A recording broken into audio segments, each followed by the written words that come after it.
Hi, I'm Dr. Janice Lusk, and I would like to welcome you to Race and Ethnic Relations. This video is a quick welcome to this course.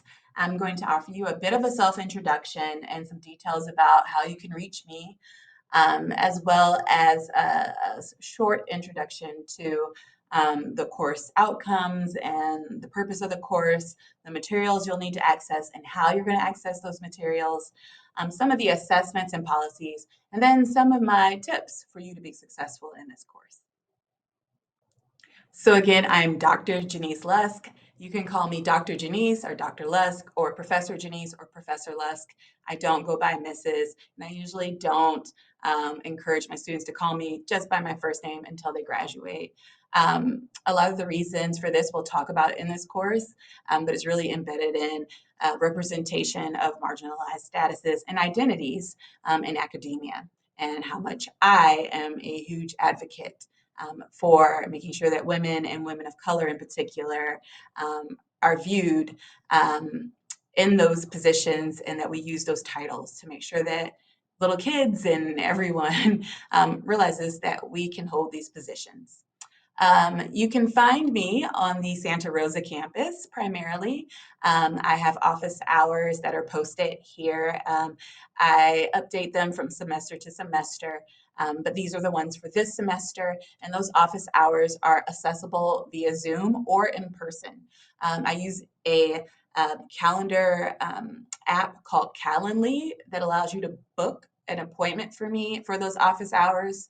And you can book using that app. You can book either in face or face to face or in person meetings or Zoom sessions. So either or.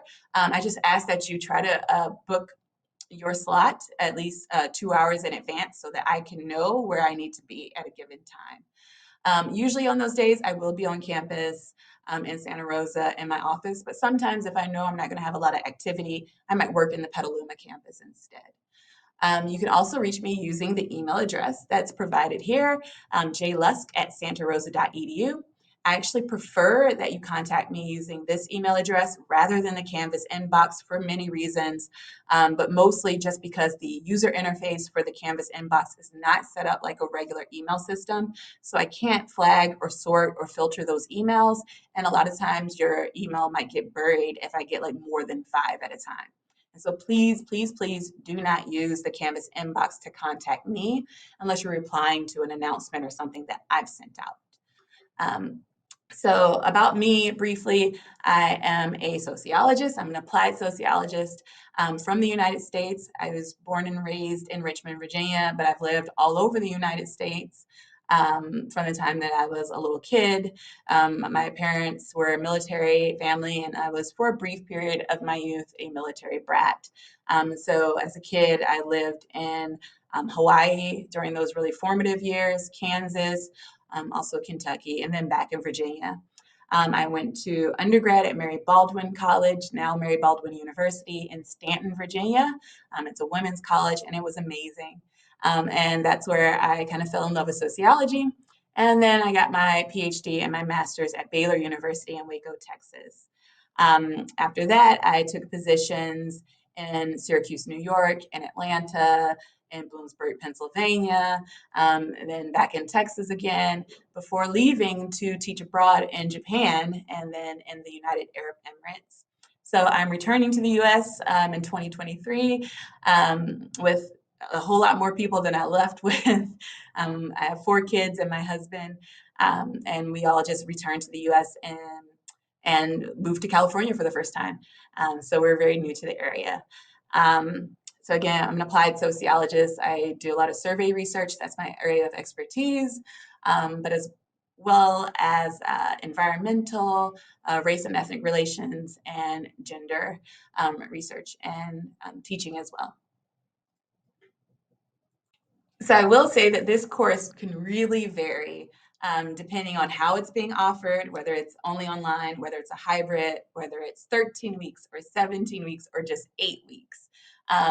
But typically the things that it will have in common always are that we're going to be looking at race and ethnicity, in the United States for the most part, but we do bring in some international and global themes that primarily in this offering of the course that we'll be using anti-racist rhetoric and anti-racist framing as well. So one of our texts is actually how to be an anti-racist.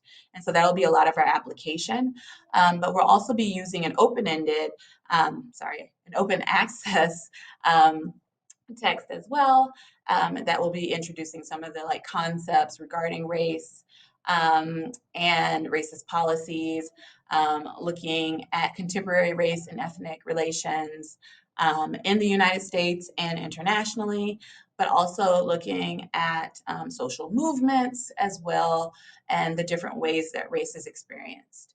So, yeah, it's going to be really fun, really fast, and just a lot of information.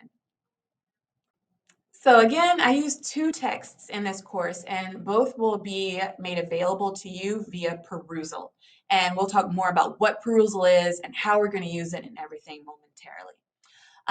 But the texts are a kind of regular like race and ethnic relations like textbook that you would see in a college classroom, and that is going to be the Hund et al. Book, and that's a free text. We're not going to be using the whole thing, but several of the chapters we will use, and that's really going to be where we get the sociology of it all and looking at like terminology and theories and concepts and important like thinkers. Then probably like in the second third of the course, we start diving into this Ibram X. Kendi book and taking a really good look at what it means to use the term anti-racist, how it's misused, and why we should all be striving to be able to call ourselves anti-racists. And then towards the end, we'll kind of come back and do some wrap up there with Hund et al. Again. And then you all will have your own opportunity to do some application of what you've learned throughout the semester in a final presentation slash research project. And so these are your course materials. Again, they're going to be available via Perusall. The Hund et al. Text is free. The How to Be an Anti-Racist text by Ibram X. Kendi is $15. And so hopefully those are affordable resources. You do need to be able to buy it and access it via Perusall. However, having a physical copy for Kendi will not be enough for this course because it's going to be a part of your assessment that you are annotating it in Perusall. So more on that in a moment. So for this brief welcome video, I'm not going to spend a whole lot of time doing an introduction or an orientation to Perusall. I've created another video that's in your module 0 that will actually walk you through how to use Perusall and give you some tips and tricks. All I want to show you right now is like what it looks like and give you some idea of how it's going to be used as an assessment tool. So again, one of your assessment tools for this course is Perusall.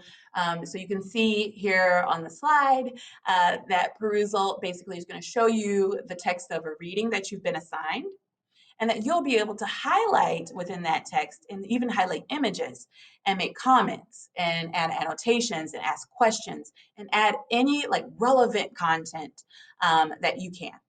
And so we'll be using that to have greater integration between you and your classmates and you and the reading.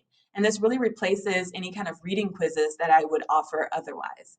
And so really, when it comes to Perusall, for each assignment, I will tell you a certain number of comments that you'll need to leave. I will tell you about how many words they should be. What is up to you is what you actually comment on.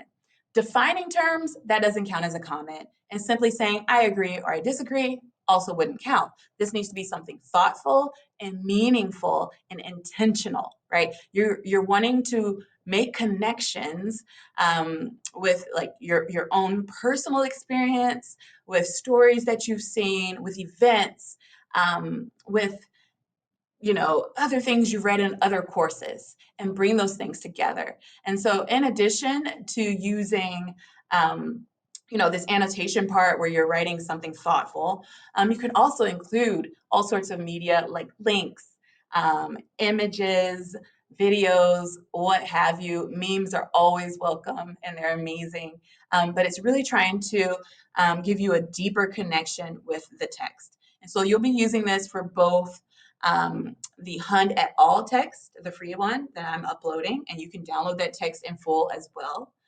And you'll be using it with certain chapters and readings from Kindy as well. So again, there's going to be another video that tells you about how to use Perusall and offer some orientation, and even gives you some idea of what counts as a good, solid annotation. So I go over this in more detail in the syllabus, and so I'm not even going to go into a lot of the specifics for your assessments for this course.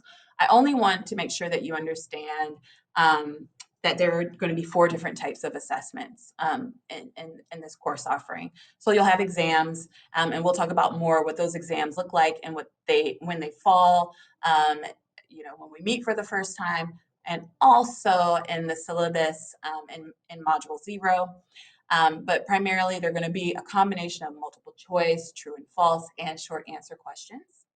You're going to have a research project, and I'm going to do this a little differently this semester than I have in the past. It is going to be a group project, a small group project, and it's going to include both a submission of annotations and then a presentation of findings.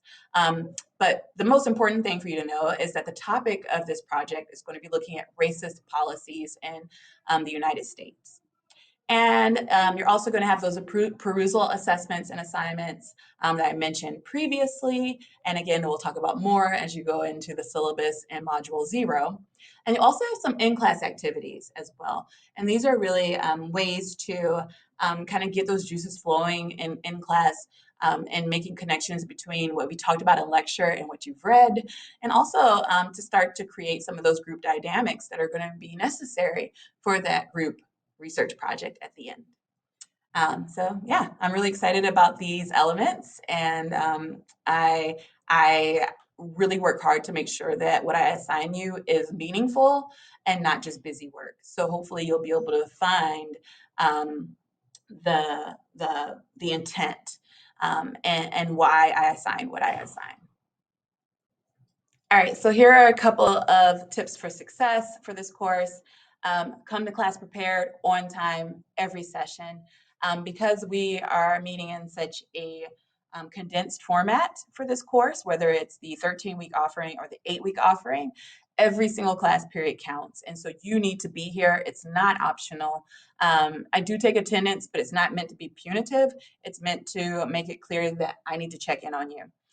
So part of the reason that I do this is because I think it's really important that you not only do well on assessments, but also that you have committed to coming to the course and participating. And I feel like that's a really important part to academic integrity, that you've actually done what we say that you're supposed to do in order to have been in that space and reach the level of the grade that you've earned. And that includes actually just being there, right, with your instructor, with the facilitator, and doing the things that we set up for it. We don't just set these things up, just because we get paid to do a job. It's because my job is to effectively assure that you reach the outcomes that have been set for the course. And so I can't do that if I don't see you. Make the course a habit and really fully immerse yourself into sociology, even if it's not your major, even if you don't think that it's related to your major. And I absolutely assure you that it is. It's related to anything that you do in this society, whether it's in your personal life or in your career. One of my big things also is that you focus on the future and not the past. Don't focus on trying to recover lost assignments and lost points. I don't really offer any opportunities for people to catch up after the fact, right? I'm flexible in other things, understanding case-by-case scenarios and things like that, but I don't do one of those, it's the last week of classes, here's your time to submit everything you didn't do earlier. This class is meant to be paced as an intensive weekly course, right? And so that means that you're working on it week by week, not in chunks.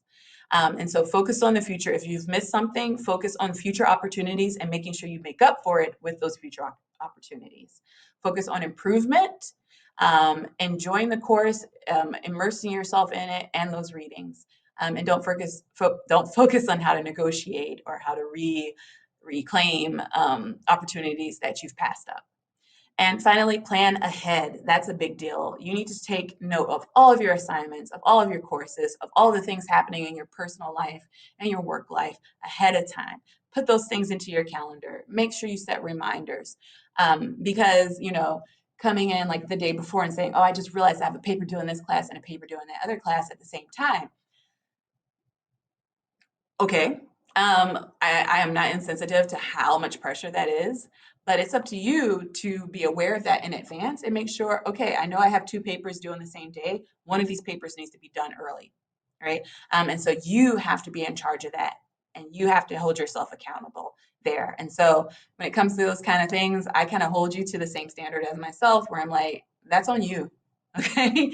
That sounds like a you issue. And so you've got to wrestle with yourself and figure those things out, because me rearranging things in a way that's fair and just and that is equitable for everyone, that's a huge ask, because I don't typically do things for one student. If I make an opportunity available, I extend it to everyone, and so it needs to make sense for everyone and not undermine anyone else's efforts towards accountability.